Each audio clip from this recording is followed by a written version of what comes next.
आप बहुत सारे यूआई डिजाइनर के जॉब के लिए अप्लाई करते हो पर कॉल ही नहीं आता इंटरव्यू का। फिर आप डिसअपॉइंट हो जाते हो और आपको लगता है कि भाई शायद आप ही में टैलेंट नहीं है, इसीलिए आपका रेज्यूमे शॉर्टलिस्ट नहीं हुआ। पर भाई ऐसा नहीं है, आप टैलेंटेड हो पर आपके जॉब अप्लाई करने का जो तरीका है ना वो गलत है। तो बहुत सारी गलतियां आप करते हो, वो कौन सी गलतियां हैं चलिए इस वीडियो में देखते हैं।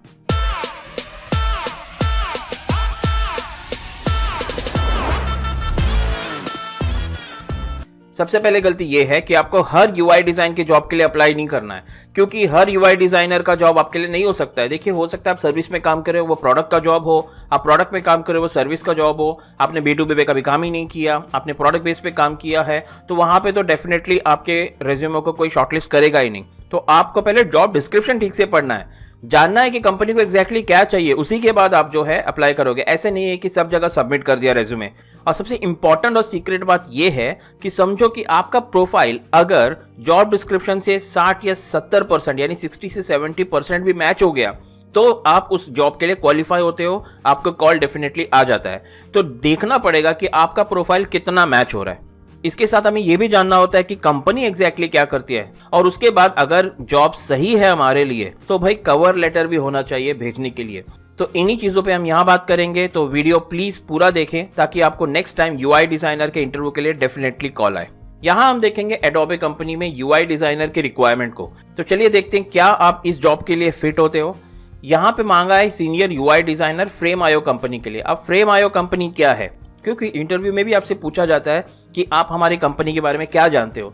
आप कहोगे नहीं सर एडोबे है, ऐसा है वैसा है, वो नहीं चलेगा। इसका मतलब आप सीरियस नहीं हो रोल को लेकर, तो आपको थोड़ा होमवर्क करके जाना पड़ेगा। यहाँ पे डिस्क्रिप्शन पढ़ के मुझे ऐसा लगता है कि फ्रेम.io कंपनी एक cloud based video collaboration platform है जिसे एडोबे ने खरीद लिया है, जहां पे आप वीडियो अपलोड कर सकते हो, क्लाइंट के साथ लाइव फीडबैक ले सकते हो। यहाँ पे जो स्टूडियोज है वो अपने अपने टीम को ऑर्गेनाइज कर सकती है, 1-to-1 वीडियो पे रिव्यू ले सकती है, और पोस्ट प्रोडक्शन का काम यहाँ पे जल्दी से हो सकता है इस प्लेटफॉर्म को यूज करके। तो ये तो है फ्रेम.io क्या करता है। तो यहाँ आपको वीडियो का पोस्ट प्रोडक्शन नहीं करना है, आपको फ्रेम.io की टीम में यूआई डिजाइनर का रोल प्ले करना है। तो चलिए देखते हैं फ्रेम.io को यूआई डिजाइनर में एग्जैक्टली क्या चाहिए। तो अगर इनका जॉब डिस्क्रिप्शन देखें तो इनको एक सीनियर प्रोडक्ट डिजाइनर चाहिए जो प्रोडक्ट मैनेजमेंट, रिसर्च और इंजीनियरिंग यानी प्रोडक्ट मैनेजर के साथ भी काम करे, रिसर्च पे भी काम करे, और इंजीनियरिंग यानी डेवलपर के साथ भी काम करे। उसके साथ उसे एक्सेलेंट एस्थेटिक जजमेंट होना चाहिए, यानी उसको डिजाइन का सेंस होना चाहिए, जो एक यूआई डिजाइनर, ग्राफिक डिजाइनर का ऑब्वियसली होता है। टर्म्स के ऊपर मत जाइए, उसका मतलब समझिए आप। उसके साथ ही willingness to collaborate with the team environment, यानी आपको एक अच्छा टीम मेंबर बनना है। उसके बाद taking a user experience first approach to solving problems, इसका मतलब है कि यूजर को एग्जैक्टली क्या चाहिए और उनके प्रॉब्लम्स को आपको सॉल्व करने आना चाहिए। यही बात मैंने अपने यूआई डिजाइनर के प्रीवियस वीडियो में बताई थी। तो देखिए कंपनी को एग्जैक्टली यही चीजें चाहिए होती हैं। उसके बाद हम फ्रेम.io के रिक्वायरमेंट को दो अलग डिवीजन में बदलेंगे, एक होगा रोल और स्किल्स। तो सबसे पहले देखते हैं उनको रोल में क्या चाहिए, यानी आपका रोल कैसा होगा।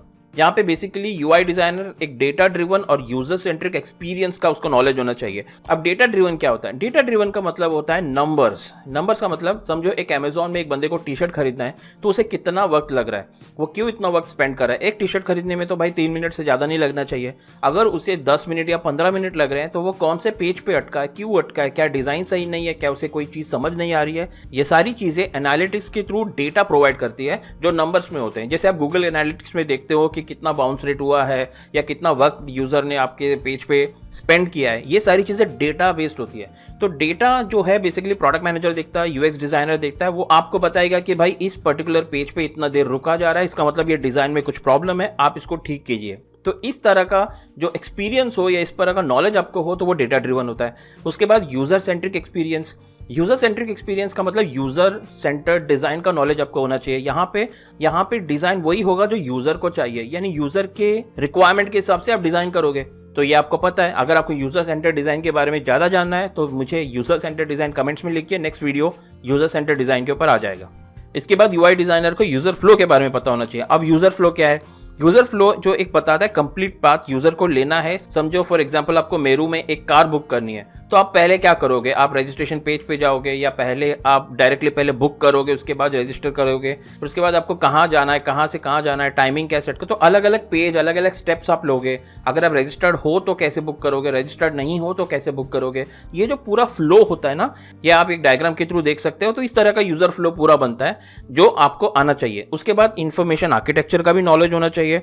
इंफॉर्मेशन आर्किटेक्चर मतलब जो वेबसाइट के कंटेंट है उसको यूजर किस आसानी से पता लगा सकता है या फाइंड आउट कर सकता है, उसमें कंटेंट को किस तरह से ऑर्गेनाइज करना है, स्ट्रक्चर करना है, उसको कैसे लेबल देना है। जैसे कि अगर अमेजोन पे आपको मोबाइल का कवर ढूंढना है तो कौन कौन से तरीके हैं यूजर मोबाइल कवर ढूंढ सकता है अमेजोन में, सर्च के थ्रू या क्लिक के थ्रू या मेन्यू के थ्रू या नेविगेशन मेन्यू के थ्रू कैसे जाएगा, वो जो है सारे आर्किटेक्चर करोगे इन्फॉर्मेशन को उस पेज पे, वो भी यूआई डिजाइनर को आना चाहिए। उसके साथ ही स्केचेस है, वायर फ्रेम से जो आप बनाते हो, विजुअल डिजाइन का नॉलेज तो आपको है ही, प्लस फंक्शनल प्रोटोटाइप बना लेते हो आप। यूजर रिसर्च होना चाहिए और टेस्टिंग होना चाहिए। यूजर रिसर्च के बारे में मैंने अच्छा खासा वीडियो बनाया, आप देख सकते हो। तो यूजर रिसर्च यानी यूजर से पूछना, उनसे डिजाइन बनाने के थ्रू यूजर टेस्टिंग करना और डिजाइन बनने के बाद उससे यूजेबिलिटी टेस्टिंग करना और अलग अलग यूजर रिसर्च करना, ये सारी चीजें भी आनी चाहिए। प्लस इसका नॉलेज भी आपको होना चाहिए, तो आप एक प्रॉपर यूआई डिजाइनर हो। ये एडोबे की रिक्वायरमेंट है। उसके बाद विजुअल एंड ब्रांड कंसिस्टेंसी, यानी अगर आप एक डिजाइनर हो तो आपको पता है कि कंसिस्टेंसी कैसे फॉलो की जाती है, विजुअल्स, हायरार्की,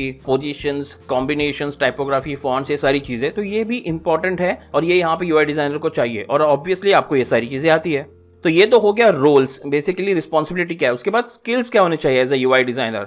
तो यहाँ देखिए 4+ ईयर्स ऑफ एक्सपीरियंस लिखा है, यानी आपको 4 साल से ज्यादा एक्सपीरियंस है तो एडोबे में आप सीनियर प्रोडक्ट डिजाइनर बन सकते हो, जो बहुत अच्छी बात है। उसके बाद आप डिज़ाइन को कैसे कन्वे करोगे, यानी कैसे बताओगे, स्केच के थ्रू, स्टोरी बोर्ड के थ्रू या मॉकअप्स के थ्रू या प्रोटोटाइप या एनिमेशन के थ्रू। अभी देखिए यहाँ पे सारी चीज़ें आपको नहीं आनी चाहिए, आपको कोई भी इसमें से 2 या 3 आता है तो भी काफ़ी है, बट आपको डिज़ाइन को प्रॉपरली कन्वे करने आना चाहिए, बताने आना चाहिए, तो कोई भी तरीका चलेगा। उसके बाद जो है implement strategic and conceptual thinking. Implement strategic यानी स्ट्रैटेजिक थिंकिंग आपके पास होनी चाहिए। इसका मतलब क्या है, बेसिकली क्या होता है कि बिजनेस का क्या ऑब्जेक्टिव है, फ्रेम आयो अपनी इस ऐप के थ्रू क्या करवाना चाहता है, वो किस तरह के यूजर पे फोकस कर रहा है, वो किस तरह का सॉल्यूशन यूजर को दे रहा है। तो बिजनेस का ऑब्जेक्टिव क्या है, कस्टमर का नीड क्या है, ये दोनों को मिलाकर किस तरह का सॉल्यूशन दे रहे हो, या इस प्रोडक्ट के यूज करके यूजर अपना कौन सा गोल या अपना कौन सा नीड जो है फुलफिल कर रहा है। तो ये सारी चीजें आपको पता होनी चाहिए, ज्यादा से ज्यादा लोगों को ये पता होता ही है। उसके बाद एक कंपेलिंग पोर्टफोलियो ऑफ वर्क, यानी आपका पोर्टफोलियो इतना अच्छा होना चाहिए जहां पे ये बता सके कि आप डीप डिजाइन थिंकर हो। डीप डिजाइन थिंकर यानी आप पूरा डिजाइन थिंकिंग का प्रोसेस फॉलो करते हो। अब डिजाइन थिंकिंग का मतलब क्या है, देखिए आप पहले यूजर को एम्पैथाइज करते हो, यानी पता लगाते हो रिसर्च के थ्रू कि भाई एग्जैक्टली प्रॉब्लम क्या है। उसके बाद उस प्रॉब्लम को प्रॉपरली सही तरीके से डिफाइन करते हो कि भाई क्या ऑब्जेक्टिव है इसके पीछे, क्या गोल होना चाहिए। उसके बाद आप अपना आइडिया देते हो कि इसको किस तरीके से जो है सॉल्व कर सकते हैं। सॉल्व करने के बाद कैसे दिखाओगे, वो प्रोटोटाइप बनाओगे। उसका प्रोटोटाइप बनाने के बाद आप उससे यूजेबिलिटी टेस्टिंग या यूजर टेस्टिंग के थ्रू टेस्ट करवाओगे कि भाई ये जो सॉल्यूशन है सही है क्या नहीं, चलेगा क्या नहीं मार्केट में। तो ये डिजाइन थिंकिंग का प्रोसेस होता है। इस पे भी ऑलरेडी एक वीडियो मैंने, आप चाहे तो डिजाइन थिंकिंग का वीडियो देख सकते हो, डिस्क्रिप्शन में मैंने लिंक दे दिया है। तो इसका भी नॉलेज होना चाहिए यूआई डिजाइनर को अगर उसे एडोबे में जॉब की चाहिए। उसके बाद जो बाकी इंपॉर्टेंट स्किल है जैसे कि एडोबे एक्सडी या फिग्मा जैसे टूल आपको यूज करने के लिए आना चाहिए, तो आप डेफिनेटली ये टूल्स तो यूज करते ही होंगे। अब जो इंपॉर्टेंट चीज है कि आपके रेज्यूमे में इनमें से कितनी सारी चीजें हैं। देखिए बहुत सारी चीजें सिमिलर होती है बट आप अलग तरीके से लिखते हो, आप शायद ये कीवर्ड नहीं डालते हैं, टर्म्स नहीं डालते हैं, तो यहाँ से आप सीधे थोड़ा बहुत कॉपी करके अपने रेज्यूमे में डाल सकते और आप एक्सप्लेन भी कर सकते हो इंटरव्यूअर को कि ये सारी चीजें मैंने की है। अब बेसिकली मैंने पहले भी आपको बताया था कि जब रेज्यूमे आप सबमिट करते हो तो वहाँ पे एक रोबोटिक होता है प्रोसेस, यानी आपका जो कीवर्ड है वो उनके अगर जॉब डिस्क्रिप्शन के कीवर्ड से मैच होता है तो आपका रेज्यूमे जो है वो जल्दी शॉर्टलिस्ट हो जाता है। तो ज़रूरी है कि आप जिस तरीके से जॉब डिस्क्रिप्शन आया है उसी तरीके से अपना रेज्यूमे चेंज करें, एक ही रेज्यूमे सब जगह मत भेजें, तो आपको जॉब का कॉल नहीं आएगा। जॉब डिस्क्रिप्शन के रिक्वायरमेंट के हिसाब से ही हर एक रेज्यूमे चेंज होना चाहिए। इसके साथ बहुत ज़रूरी है कि जब आप जॉब के लिए अप्लाई करते हो तो एक कवर लेटर भी इसके साथ होना चाहिए। यहाँ पर हम एक यूआई डिजाइनर के रोल के लिए किस तरह का कवर लेटर होना चाहिए या मैंने ये दिखाया है, आप इसे देख सकते हो। यहाँ पे मैंने फर्स्ट पैराग्राफ में एज ए यूआई डिजाइनर आप क्या लिखोगे, आप लिखोगे कि आपने क्या क्या पढ़ाई की है, आपकी क्वालिफिकेशन क्या है, आप कौन कौन से टूल्स जानते हो। इसके बाद आप जॉब डिस्क्रिप्शन के हिसाब से यहाँ लिखोगे कि भाई मुझे यूज़र नीड को समझने में आता है, मैं थोड़ा रिसर्च भी कर लेता हूँ, मुझे कुछ मेथोडोलॉजीज पता है और सॉल्यूशन कैसे देते हैं यूआई या यूएक्स रिलेटेड, वो आप इस पैराग्राफ में लिख सकते हो। उसके बाद आप अपना एक्सपीरियंस दे सकते हो कि आपने क्या किया या आपका क्या करते हो, बेसिकली कि आपको इतने साल का एक्सपीरियंस है, आपने अलग अलग सॉफ्टवेयर और वेब के लिए ये सारी चीज़ें की हैं, मुझे ये क्वालिफिकेशन है और मैं आपके कंपनी में डेफिनेटली काम करना चाहता हूँ। उसके बाद चौथे पैराग्राफ में आप लिख सकते हो कि भाई अगर आपको मुझे कम्युनिकेट करना है तो प्लीज़ आप यहाँ या ईमेल के थ्रू या लिंक्डइन के प्रोफाइल के थ्रू आप मुझे कॉन्टैक्ट कर सकते हो। तो ये सारी मेरी जानकारी है। तो ये बेसिक कवर लेटर होता है जो दिखाता है कि आप कितने सीरियस हो रोल को लेकर और कंपनी अगर आपको कंसिडर करे तो क्यों कंसिडर करे। तो कवर लेटर बहुत ज़्यादा इंपॉर्टेंट है। अगर आपको यह कवर लेटर चाहिए तो मैंने डिस्क्रिप्शन में लिंक दे दिया है, उसको क्लिक कीजिए और डाउनलोड कर लीजिए और अपनी प्रोफाइल के हिसाब से इसमें थोड़ा मैनिपुलेट करके जो है चेंज करके जो है आप जॉब के लिए अप्लाई कर सकते हो। तो कंपनी के बारे में समझना हो गया, जॉब डिस्क्रिप्शन समझना हो गया और कवर लेटर हो गया। अगर ये तीनों चीज़ें परफेक्ट है और आप एक कैपेबल अच्छे यूआई डिज़ाइनर हो तो इंटरव्यू कॉल तो डेफिनेटली आपको आएगा ही। उसके बाद अगर आपने असाइनमेंट क्लियर किया तो डेफिनेटली आपको जॉब मिल जाएगा। तो दोस्तों ये वीडियो अपने दूसरे यूआई डिज़ाइनर या ग्राफिक डिज़ाइनर जिनको यूआई डिज़ाइनर बनना है उनके साथ शेयर करें और बताएं कि क्या चीज़ें बहुत ज़्यादा ज़रूरी है। तो आई होप ये वीडियो आपको अच्छा लगा तो प्लीज़ इसे लाइक कीजिए, मेरे चैनल को सब्सक्राइब कीजिए, कमेंट में बताएं आपको और किस तरह के वीडियोस देखने हैं। तब तक के लिए दोस्तों गुड बाय।